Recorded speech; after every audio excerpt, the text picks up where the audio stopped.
Hello friends, मैं शैलेश मंद्रे आप सभी का अपनी यूट्यूब चैनल में स्वागत करता हूं। जो मध्य प्रदेश के अंदर ट्रेनिंग ऑफिसर की जो वैकेंसीज निकली हुई हैं उसकी मैं तैयारी आपको करवा रहा हूं। इससे पहले मैंने 3 वीडियो मैथ्स के डाल चुका हूं। ड्राइंग भी क्योंकि आना है, क्योंकि जो ड्राफ्ट्समैन मैकेनिकल से भर रहे हैं या फिर मैथ्स ड्राइंग के लिए भर रहे हैं तो उनके सिलेबस में मैथ्स का भी आना है और ड्राइंग का भी आना है। जो पहला चैप्टर है वो है ड्राइंग इंस्ट्रूमेंट्स, और उन ड्राइंग इंस्ट्रूमेंट्स की सहायता से जो हम लोग जियोमेट्री फिगर बना सकते हैं वो क्या प्रिकॉशंस उसके लिए ध्यान में रखने चाहिए, वो ये सारी चीजें इसमें हम कवर करेंगे। सबसे पहला हमारा आता है ड्राइंग बोर्ड। ड्राइंग बोर्ड वो होता है जिसके ऊपर हम ड्राइंग शीट को रख के और ड्राइंग बनाते हैं। तो यहाँ पे मैंने एक ड्राइंग बोर्ड बना लिया हूँ। ये ड्राइंग बोर्ड में क्या होता है, ये जो होती है इसकी थिकनेस होती है, ये विड्थ होती है, इसकी लेंथ हो जाती है। ड्राइंग बोर्ड कभी कभी पूछा जाता है कि किस प्रकार की लकड़ी से बनाया जाता है, तो ये अच्छी किस्म की नरम लकड़ी से इस ड्राइंग बोर्ड को बनाया जाता है। इस ड्राइंग बोर्ड में क्या होता है, जो लकड़ी का यूज किया जाता है, जैसे व्हाइट पाइन का ज्यादातर यूज किया जाता है, तो व्हाइट पाइन जो लकड़ी है उसको अच्छे तरीके से सीजन कर लिया जाता है। सीजन का क्या मतलब होता है, इसको ड्राई कर लिया जाता है, मतलब इसमें से जो नमी होती है उसको निकाल लिया जाता है। इसलिए इसको अलग अलग स्टेप से बनाया जाता है। पतली पतली पट्टियां होती हैं जो इसके बेस से आपको दिखाई देंगी, इन पट्टियों के द्वारा इसको बनाया जाता है। उसको बोलते हैं अपन स्ट्रिप। स्ट्रिप से बनाया जाता है। इसका जो बेस होता है जिससे अपन किसी भी सरफेस पे इसको रख सकते हैं, इसको बैटन बोलते हैं। और इसके लेफ्ट हैंड साइड का जो कॉर्नर रहेगा उस पे एक पतली 4 से 5 mm की एक पट्टी लगी हुई होती है। इस पट्टी का बेसिक काम क्या होता है कि जो टी स्क्वायर होता है, टी स्क्वायर को आसानी से उसमें स्लाइड करके चलाया जा सके, इसलिए इस पट्टी को लगाते हैं। इस पट्टी को हम बोलते हैं इबोनी एज। और ये इसका जो इसके पीछे का जो हिस्सा है जो इस तरीके से आपको दिखाई देगा सामने से, ये इसका सरफेस होता है। इसके लेफ्ट हैंड साइड में यहाँ हो गई इबोनी एज, और इस पे क्या किया जाता है, टी स्क्वायर को रखा जा सकता है। टी स्क्वायर को रखने के लिए ये होता है, इससे क्या होगा, टी स्क्वायर इसमें स्लाइड कर सकता है।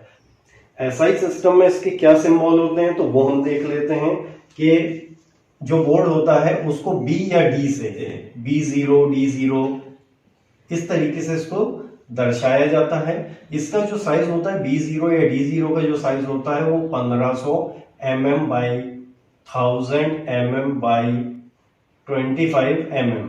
ये सारी वैल्यूज काय में है, mm मतलब मिलीमीटर में ये ली जाती हैं। इस मिलीमीटर को यदि हम सेंटीमीटर में कन्वर्ट करें कि सेंटीमीटर में कितना होगा, तो आप जानते हैं कि 10 मिलीमीटर का क्या होगा, 1 सेंटीमीटर होगा। मतलब यदि हम इसको मिलीमीटर को सेंटीमीटर में बदलना चाहेंगे तो क्या करेंगे, 1500 डिवाइडेड बाय 10 करेंगे तो ये आ जाएगा 150। इसी प्रकार से 1000 जो मिलीमीटर है इसको यदि हम सेंटीमीटर में बदलना चाहेंगे तो 10 से भाग देंगे तो 100 सेंटीमीटर आ जाएगा। ये वैल्यूज काय में आ गई हैं, सेंटीमीटर में। 100 सेंटीमीटर आपको ये मालूम है, 100 सेंटीमीटर बराबर क्या होता है, मीटर में यदि कन्वर्ट करें तो 1 मीटर होता है। मतलब ये बोर्ड का जो साइज हो जाएगा 1 मीटर 1.5 मीटर बाई 2.5। सेंटीमीटर में कितना आ जाता है, 2.5। और ये जो इसकी थिकनेस है वो सेंटीमीटर में आ जाती है 25, मतलब 25 mm डिवाइडेड बाई 10, 2.5 सेंटीमीटर। इसको यदि हम मीटर में कन्वर्ट करते हैं तो क्या हो जाएगा, 2.5 डिवाइडेड बाय 100। तो एक जीरो जो रहेगा इसको काटेंगे तो दशमलव यहाँ पे आ जाएगा, एक और जीरो काटेंगे तो एक जीरो लग के आ जाएगा, तो इसका क्या हो जाएगा साइज 0.025 मीटर, है ना। ये यूनिट कन्वर्शन भी है, इसको जरूर आप याद रखना, क्योंकि ये जहां पे भी आप ड्राइंग बनाएंगे तो उसका जो RF निकाला जाता है, रिप्रेजेंटेटिव फ्रैक्शन, निरूपक भिन्न उसको हिंदी में बोला जाता है, तो उसके लिए ये कन्वर्शन बहुत जरूरी रहेगा। ये मैंने आपको समझाने के लिए बता दिया कि कैसे यूनिट को कन्वर्ट करते हैं। हम ज्यादातर बोर्ड का जो साइज लेते हैं वो क्या किस में लेते हैं, मिलीमीटर में लेते हैं। और मैं इसको मिटा देता हूं। इससे छोटा साइज होता है B1 या फिर D1। इसको हम कैसे लिखेंगे, तो ये हो जाएगा 1000 mm by 700 mm by 25 mm। फिर आ जाएगा B2 साइज या D2 साइज, इसको हम क्या लिख सकते हैं, 700 mm बाय 500 mm, और थिकनेस यहाँ पे आ जाती है 15 mm की। ये थोड़ी सी कम हो जाती है क्योंकि बोर्ड छोटा है। तो फिर आएगा आपका B3 साइज या D3 साइज, तो इसमें कितना हो जाएगा इसका साइज, ये हो जाएगा 500 mm by 350 mm by 15 mm, ये इसके साइज हो गए। अब क्योंकि हमने बात की है टी स्क्वायर की, टी स्क्वायर जो होते हैं, टी स्क्वायर जिस ड्राइंग बोर्ड के लिए टी स्क्वायर यूज होगा उसकी लेंथ जो होगी पूरी फुल लेंथ को उसको कवर करना चाहिए। इस टी स्क्वायर को हम T0, T1, T2 और T3 से डिनोट करते हैं। इसीलिए टी स्क्वायर की फुल लेंथ कितनी होना,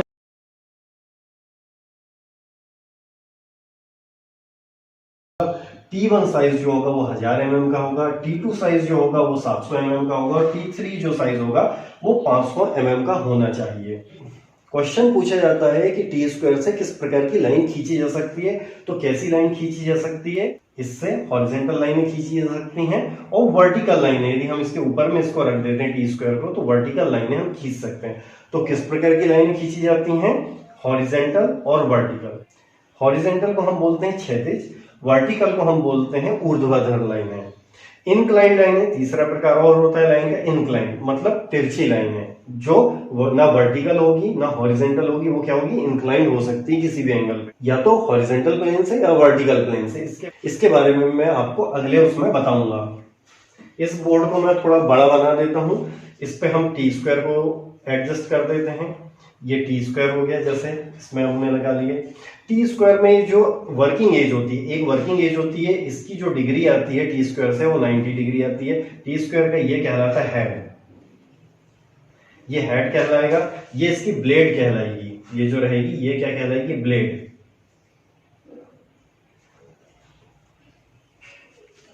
इस ब्लेड में एक वर्किंग एज होती है। आजकल वैसे दोनों जो एज आती है वर्किंग एज आती है, ये ट्रांसपेरेंट या नॉन ट्रांसपेरेंट दोनों प्रकार के मिलते हैं। एक तो वुडन का भी मिलता है और सेलुलॉइड या प्लास्टिक का भी मिलता है। तो इसकी जो हेड और जो ब्लेड है इसके बीच का जो एंगल आएगा वो 90 डिग्री का आएगा।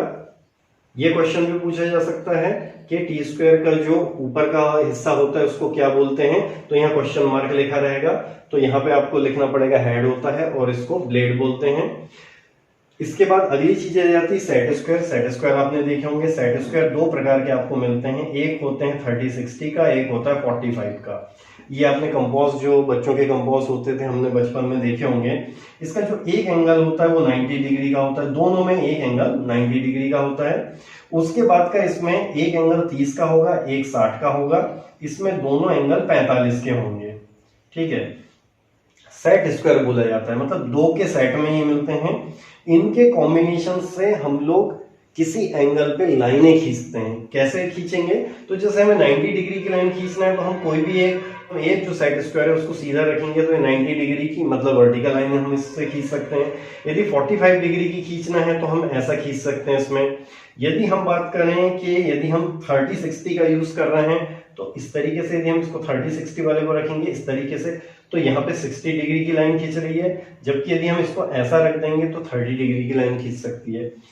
इन दोनों में आप देख सकते हैं कि सबसे जो छोटा एंगल है वो 30 डिग्री है, उसके बाद है 45 डिग्री, फिर है 60 डिग्री। इसको बोलते हैं 45 का सेट स्क्वायर, इसको बोलते हैं 30-60 का सेट स्क्वायर, ठीक है। 30-60 का सेट स्क्वायर हो गया। अब मिनिमम कोण आपको क्या दिख रहा है, 30 डिग्री, लेकिन दोनों के कॉम्बिनेशन से मिनिमम जो एंगल हम बना सकते हैं वो बना सकते हैं 15 डिग्री का। ये याद रखने वाली चीज है। जैसे कि आप देख सकते हैं 45 डिग्री का एक ये हमने सेट स्क्वायर रखें। यदि हम एक सेट स्क्वायर यहाँ पे इसको 60 डिग्री के साथ इसको इंक्लाइन करके रख दें तो ये तो थी 180 डिग्री की लाइन। तो हम क्या देखेंगे यहाँ पे कि ये जो होगा ये 45 डिग्री की लाइन थी, इससे ये माइनस हो गया 30 डिग्री, तो ये बन गई है 15 डिग्री की लाइन। किस तरफ, इस तरफ हम 15 डिग्री की लाइन, यदि हम इसको ऐसा नापेंगे तो ये 15 डिग्री की लाइन को ये बनाएगा। इसी कॉम्बिनेशन को अपोजिट साइड वहां पे भी रख सकते हैं तो इस तरफ 15 डिग्री की लाइन ये बना लेगा। तो सेट स्क्वायर का क्या काम होता है, किसी भी एंगल पे लाइन को खींचना, लेकिन कितने के, तो 15 के मल्टीपल पे ये लाइनों को खींच सकता है। मतलब 15, 30, 45, 60, 75, 90, इसी प्रकार से दूसरे साइड में भी। एक स्ट्रेट लाइन का क्या एंगल होता है, तो वो होता है 180 डिग्री। 180 डिग्री की जो होती है वो एक स्ट्रेट लाइन होती है। और यदि कोई वर्टिकल लाइन इस पे खींची जाती है तो ये होती है 90 डिग्री की। एंगल बनाने के लिए एक और ड्राइंग इंस्ट्रूमेंट का यूज होता है जिसको बोलते हैं प्रोटेक्टर। प्रोटेक्टर आपने देखे होंगे, हिंदी में इसको चांदा बोलते हैं। चांदा दो प्रकार का होता है, एक होता है हाफ मून, एक होता है full moon. Half moon protractor क्या होता है, जिसमें 180 डिग्री तक एंगल होते हैं। 180 में कैसे होंगे, दोनों साइड होते हैं, एक तो क्लॉकवाइज भी इसमें लिखे हुए होंगे और एंटी क्लॉकवाइज भी लिखे होंगे। क्लॉकवाइज कैसा होता है, जो घड़ी की सुई की दिशा में यदि कोई चीज घूम रही है तो उसको क्लॉकवाइज बोला जाता है, मतलब वामावर्त। और जो घड़ी की सुई की अपोजिट दिशा में यदि कोई चीज घूम रही है तो उसको बोलते हैं दक्षिणावर्त या फिर एंटी क्लॉकवाइज। तो क्लॉकवाइज मतलब यहां से 0, 10, 20, 90 ऐसा होते होते 180 डिग्री तक ये एंगल बने हुए होते हैं। इसके नीचे एक बेस लाइन बनी होती है, इस बेस लाइन पे ही हम किसी भी ड्राइंग की बेस लाइन को रख के और एंगल को बनाते हैं। यदि हम इसके नीचे वाले हिस्से से बनाएंगे तो क्या होगा, आपका जो एंगल है वो बिगड़ जाएगा। ये हो गया आपका क्लॉकवाइज। एंटी क्लॉकवाइज भी यहाँ पे नंबरिंग लिखी हुई होती है, 10 डिग्री, 20 डिग्री, ऐसा 90 डिग्री और इस तरफ फिर 180 डिग्री। इस तरीके से दोनों तरफ यहाँ पे हाफ मून प्रोटेक्टर या अर्ध चंद्राकार जो प्रोटेक्टर होता है उसमें एंगल दिए होते हैं। तो इसका क्या काम होता है, तो किसी भी एंगल को मेजर करने के लिए इसका उपयोग किया जाता है प्रोटेक्टर का। दूसरा होता है फुल मून प्रोटेक्टर या पूर्ण चंद्राकार जो होता है प्रोटेक्टर, ये होता है पूरा 360 डिग्री का। मतलब इसी प्रकार ये ट्रायंगल है, आप देख सकते हैं दोनों आकृतियां जो है वो ट्रायंगल है। एक ट्रायंगल जो होता है, एक त्रिभुज जो होता है, उसका के आंतरिक कोणों का जो योग होता है वो 180 डिग्री होता है। जैसे यहाँ 90 है, ये 60 और 30, ये 90, 90, 90, 180 ये हो गया। ये 45, 45, 90 और 90, 180। मतलब किसी भी त्रिभुज के आंतरिक कोणों का योग जो है वो हमेशा 180 ही आएगा। ये मिनिमम कितना एंगल मेजर कर सकता है, तो ये 1 डिग्री जो है वो मिनिमम एंगल को मेजर कर सकता है प्रोटेक्टर। 1 डिग्री क्या होती है, 1 डिग्री से छोटी जो इकाई होती है वो होती है मिनट। 60 मिनट का 1 डिग्री होता है, 60 सेकंड का 1 मिनट होता है। 60 सेकंड बराबर 1 मिनट और 60 मिनट बराबर 1 डिग्री। इस प्रकार कभी भी आप यदि अक्षांश और देशांतर रेखाओं में यदि हम देखते हैं तो इस तरीके से कोई वैल्यू लिखी होती है, जैसे कि लिखा होगा 23 डिग्री 45 मिनट और 57 सेकंड। सेकंड के लिए डबल डैश, मिनट के लिए 1 और डिग्री के लिए 0। इस प्रकार से हम इसको निरूपित करते हैं। तो हमने आज क्या क्या देख ली हैं, ड्राइंग बोर्ड देख ली है, टी स्क्वायर देख लिए हैं, सेट स्क्वायर देख ली हैं और प्रोटेक्टर देख लिए हैं। सेट स्क्वायर, टी स्क्वायर और प्रोटेक्टर जो होते हैं वो सेलुलॉइड के ज्यादा यूज किए जाते हैं, मतलब जो प्लास्टिक के होते हैं ट्रांसपेरेंट होने चाहिए, ट्रांसपेरेंट बनाए जाते हैं ताकि हम पीछे की जो ड्राइंग है उसको देख सकें, जिससे हम इसको मेजर कर सकें। तो चलिए आज के इस वीडियो में इतना ही। मैं अगला वीडियो जल्दी अपलोड करूंगा ताकि आपका मैं कोर्स जल्दी से जल्दी कंप्लीट करवा सकूं। Thank you.